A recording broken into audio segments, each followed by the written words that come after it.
bersama saya Dr. Rocky.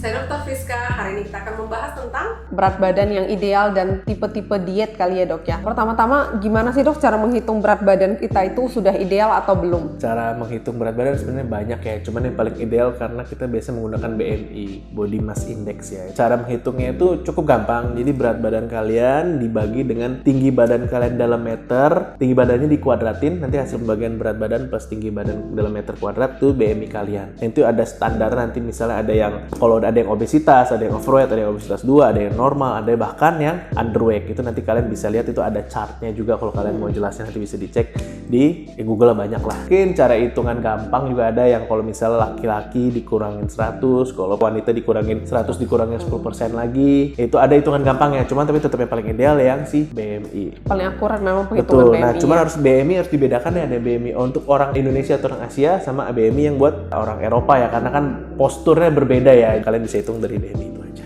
Oke, nah ngomong-ngomong soal berat badan ideal, kira-kira kalau seandainya sudah ternyata overweight atau sudah apalagi sampai obesitas, kira-kira ada diet yang paling ideal nggak sih dok untuk cepat menurunkan berat badan? Nah iya sebenarnya itu yang banyak banget ya dok yang nanyain kayak gini ya. Gimana sih dok cara diet yang bagus, yang cepat? Sebenarnya diet yang paling benar ada sebenarnya kan input lebih kecil daripada output. Jadi makanya masing-masing orang itu pasti berbeda. Jadi ya nggak bisa semua sama. Mungkin si A karakteristiknya sama, misalnya berat 70 kilo, tinggi 170. Si B juga sama, berat dan tinggi badan, perawakan sama persis, tapi kerjaan beda nih.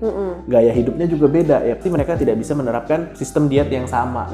Itu beda-beda. Jadi makanya di luar sana itu mungkin kalian sering dengar ada namanya diet A, diet B, diet C dengan menjanjikan misalnya turun ini, turun ini. Ada juga itu yang diet nggak boleh makan garam, diet ada yang misalnya kalian harus puasa berapa lama, terus ada diet yang cuman misalnya harus minumnya lemon aja. Itu sebenarnya saya nggak bilang 100% salah, karena satu diet yang nggak ada garam, kita juga tubuh kita butuh garam, ion natrium ya dok ya, karena kan itu buat mengantarkan impuls listrik segala macam itu kita perlu si ion tadi itu.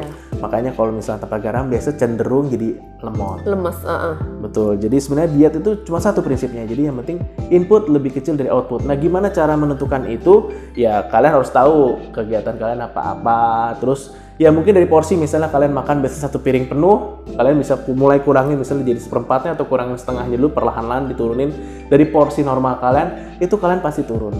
Ya jadi kita juga sebenarnya nggak bisa ngomong mau cari diet yang paling cepat ya dok ya, soalnya ini kan balik lagi sebenarnya ini merupakan kebiasaan atau gaya hidup yang akan kita gunakan secara berkepanjangan. Jadi kalau seandainya ternyata dietnya itu sangat menyiksa, misalnya minum air putih doang, nggak boleh makan sama sekali, seberapa tahan sih kita sama itu malah merusak tubuh ya dok ya, dari Iya. segi kesehatan terganggu, kemudian dari segi kulit juga terganggu karena kulit jadi kering, kulit jadi gelap, jadi gampang keriput, terus habis itu sistem tubuh juga nanti malah kena mah gitu segala macam. Jadi sebenarnya diet ideal adalah mengurangi porsi makan, bukan tidak makan, karena kita ngomongnya diet bukan puasa. Kalau puasa itu baru nggak makan. Cuman yang perlu diperhatikan, yang mungkin bisa membantu, satu, harus banyak konsumsi minum air putih. Itu emang membantu karena air putih sendiri itu sebenarnya obat buat segala penyakit sih sebenarnya. Jadi banyak minum air putih, dan gitu istirahat juga cukup, karena semakin kalian tidur sedikit itu akan metabolisme akan semakin buruk, dan juga cenderung kalau kita sering begadang adalah cenderung sering ngemil.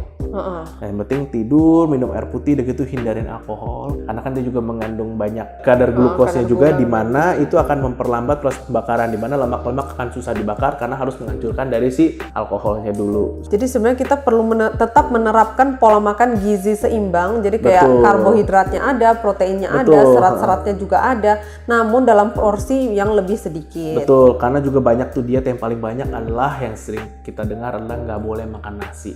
Iya. Sebenarnya ya benar aja, karena nasi putih emang kita tahu di situ kadang glukosnya tinggi, tapi ya lumayan orang Indonesia suka nasi ya dok ya. Mungkin ya porsi jangan banyak-banyak, karena ketika kamu tidak konsumsi nasi, tapi ketika kamu udah ini lama nggak konsumsi tapi kamu balik lagi konsumsi, itu biasa akan tubuh akan minta lebih banyak, karena kan udah kangen lah anggapannya gitu. Jadi idealnya tadi pokoknya input lebih kecil dari output, dan yang penting itu cuma pengurangan porsi makan, di mana gizinya tetap.